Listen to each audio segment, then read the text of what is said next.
It's just paint.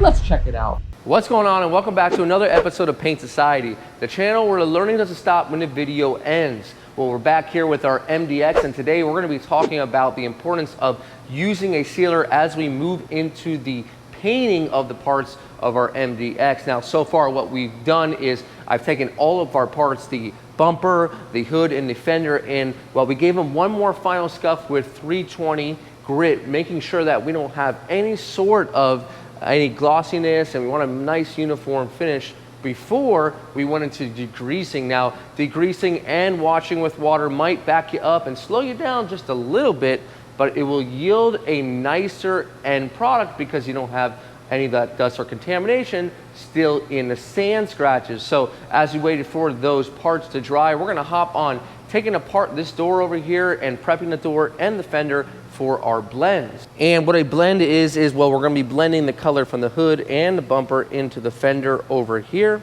And on this side, we already painted this door at one time, but we're gonna be doing the blend from the front side instead of the back side. So we have to get everything de-trimmed in order to have a proper paint repair.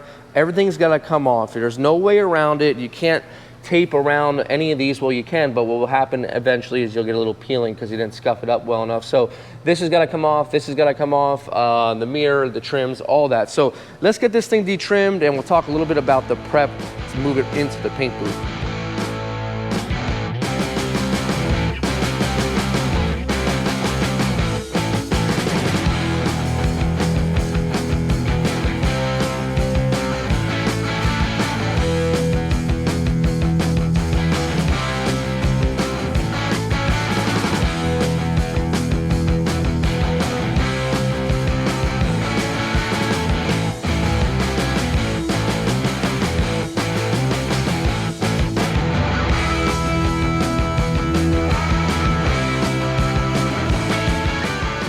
All right, so we got everything all apart. We're ready to start the prepping process. Now, you saw on this fender that we removed the little black trim here and the A-spec badge, and for that, we use the eraser wheel. Now, this eraser wheel and tool, you want to use them together. Do not get a rotary cutoff tool, whatever it is, and put an eraser wheel on it.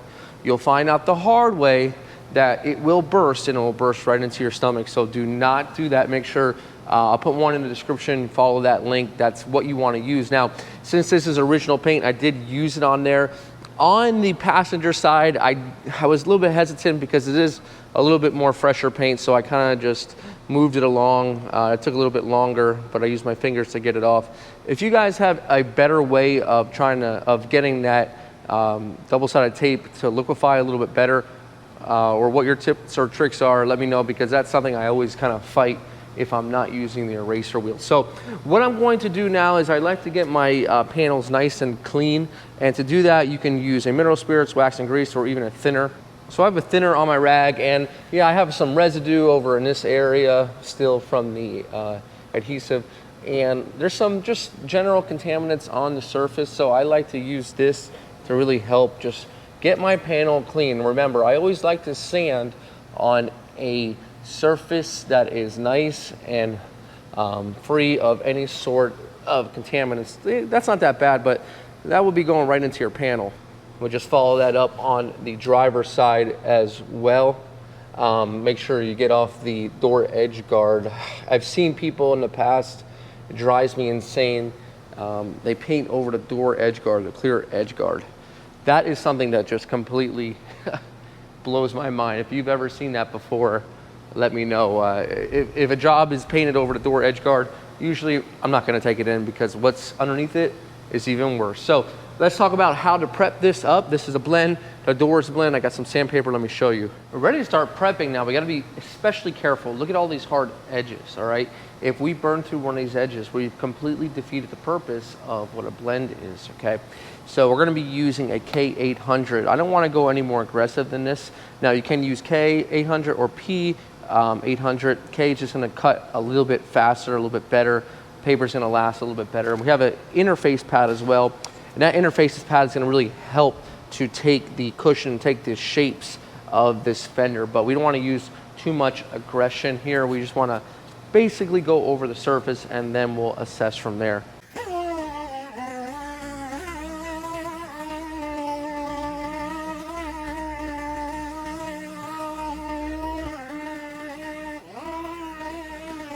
after the DAing, you can see we have our areas that we really didn't get close to because we don't want to burn through, okay?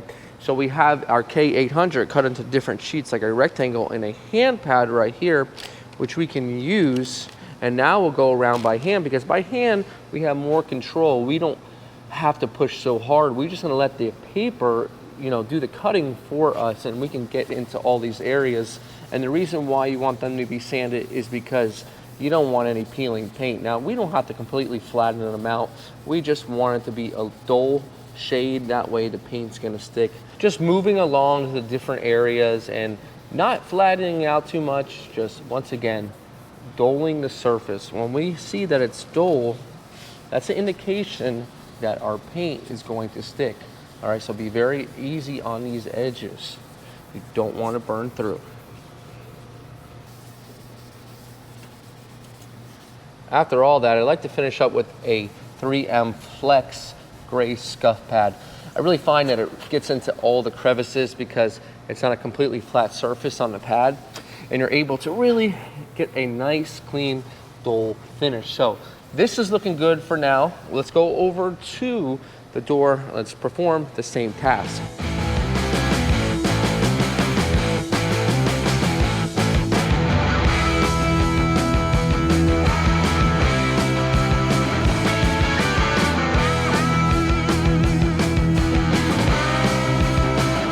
All prepped up, let's finish up with some degreaser and some washing.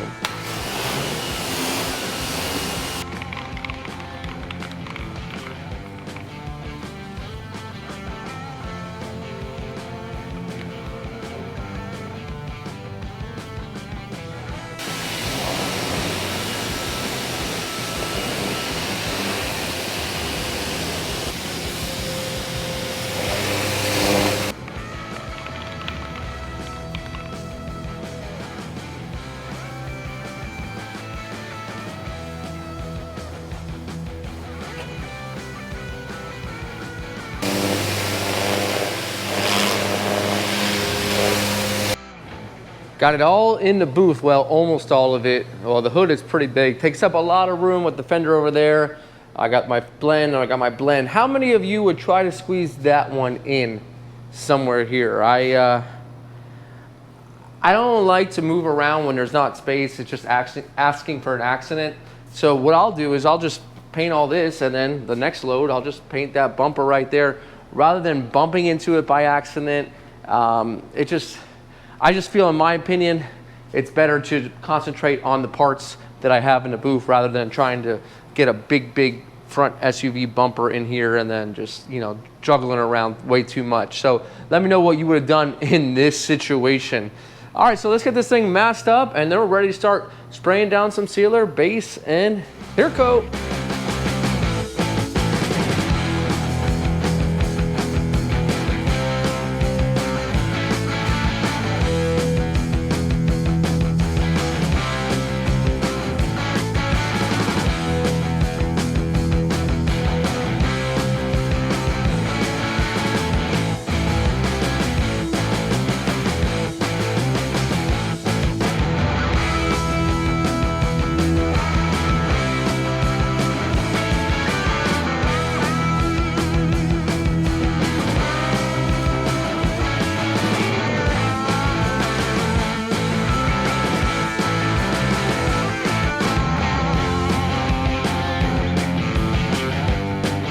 All masked up, we're ready to go, all wiped down. Let's talk sealer.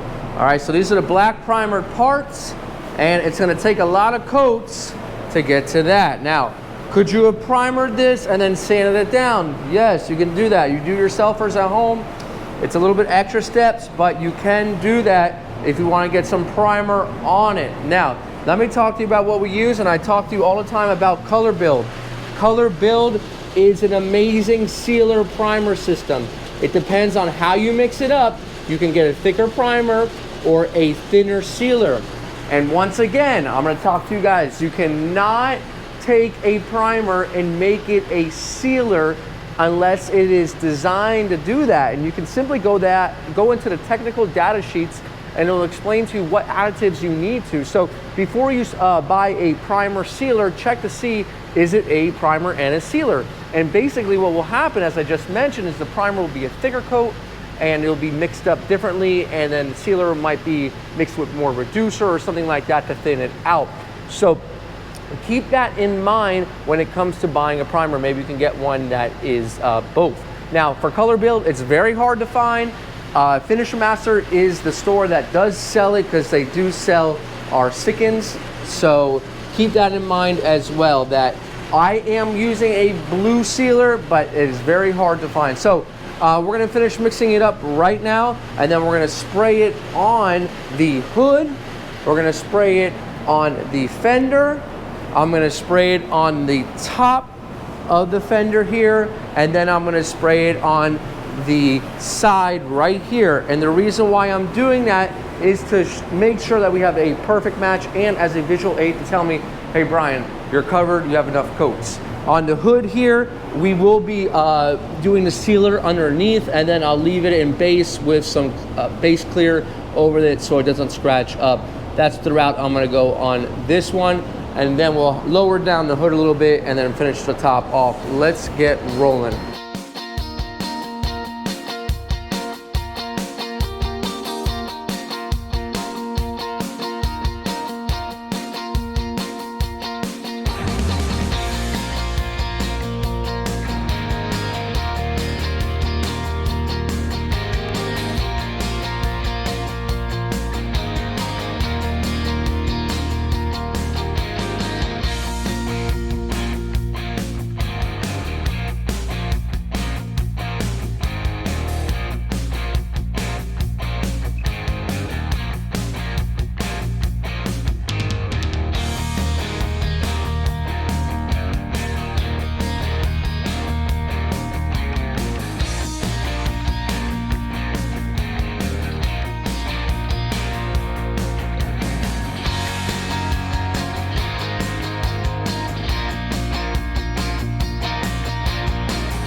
I got it all sealed down. Now you might ask, what did I do here? Well, I put my sealer down, and then I went ahead and I used clear transparent base coat. I'll put that in the description.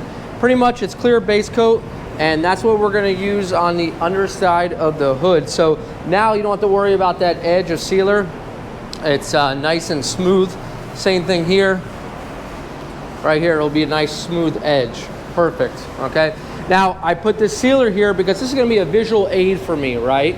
When I see that the color is completely covered here and blending with the rest of the vehicle and the rest of the door, I know whether that's 2 or 3 or 4 coats, I know that that same amount of coats need to be on this, because this is the same color as this, okay, and as the hood, all right? So I actually went ahead and I put 1 coat of base from the model before. I know it's a little bit hard to see.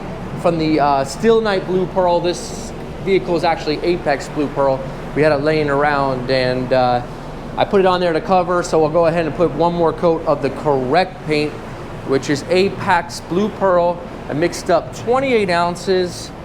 We're ready to spray. Let's crank it up and let's get painting.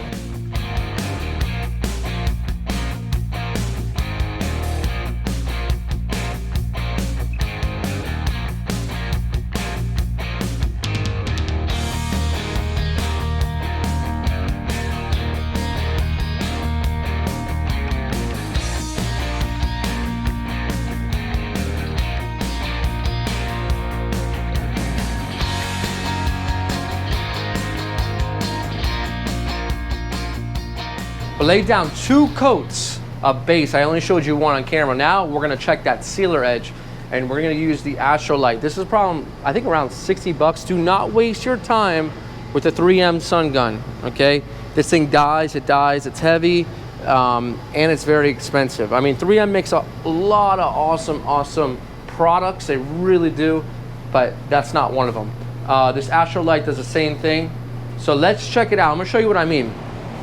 So based off the hood, right, we wouldn't be able to tell if the color is there, if it has enough shades, all right? Of course, you could do a spray out card.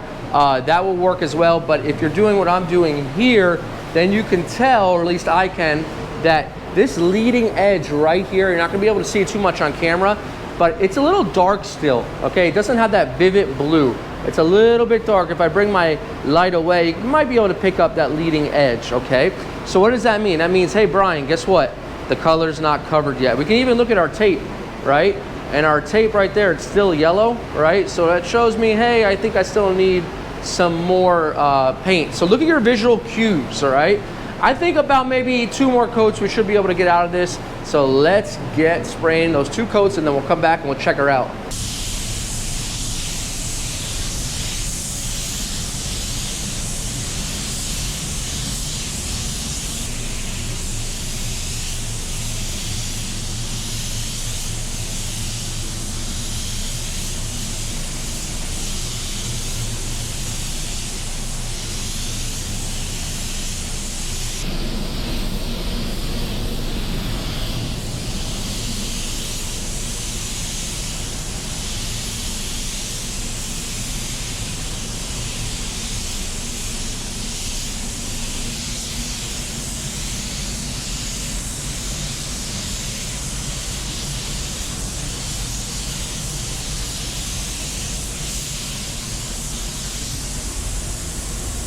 Two coats covered, showed you just one there. We're ready to do the backside. So what I'll do is I'll spray the backside with clear base with some hardener, and that's the clear base we still have left over. So I'll just take over some clear hardener that I have, and there's no science to it. It's about a 10 to 15% of the whole mix. So I mean, if you need to really measure that out, then go for it. But I think that's just around right there. So that's just gonna make the clear base just a little bit more scratch resistant, and it won't wipe off essentially. So let's pop this on the back side of the hood.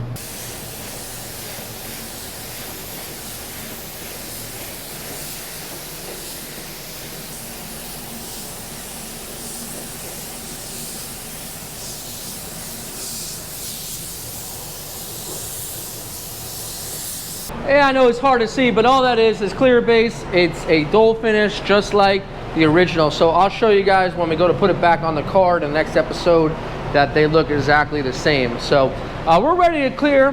We're gonna be using our Walcom 1.2. It's a big job. I just wanna keep the finish nice and clean, and we're ready to go. So sit back and enjoy the sounds of this spray gun.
After 2 coats of clear, it's looking pretty good. You gotta love this color, the way it looks after it's sprayed. Beautiful blue pearl, nothing like it. The color match on this and Sikkens is really, really good, especially when you're blending it out. You can't even tell there's a difference in the color. The fender came out really good, really, really nice. The hood's got some dirt in it, some cluster of dirt here, a little bit here. Sometimes it'll happen when you seal.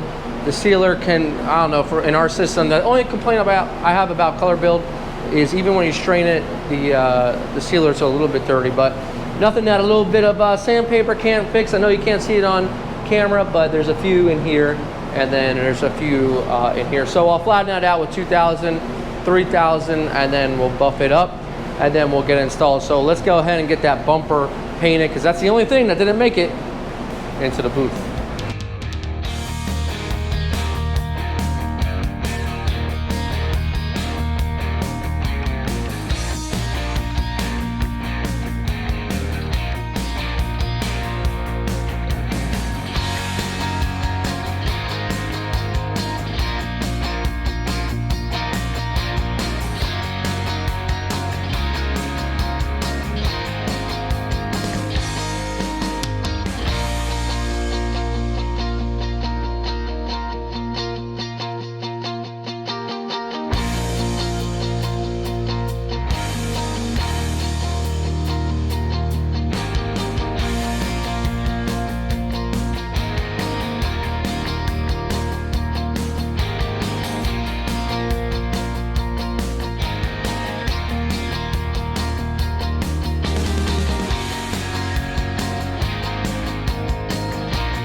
And with all the parts painted, well, on the next episode, you'll see how we get it together, and we're gonna do a light buff on some of the panels just to smooth out a little bit and make it look beautiful. I hope you guys learned something as far as the prepping and the painting of the panels and some tricks along the way to nail an awesome, amazing matching paint job. Guys, this is Brian from Paint Society reminding you, don't overthink it, it's just paint. I'll see you guys on the next one.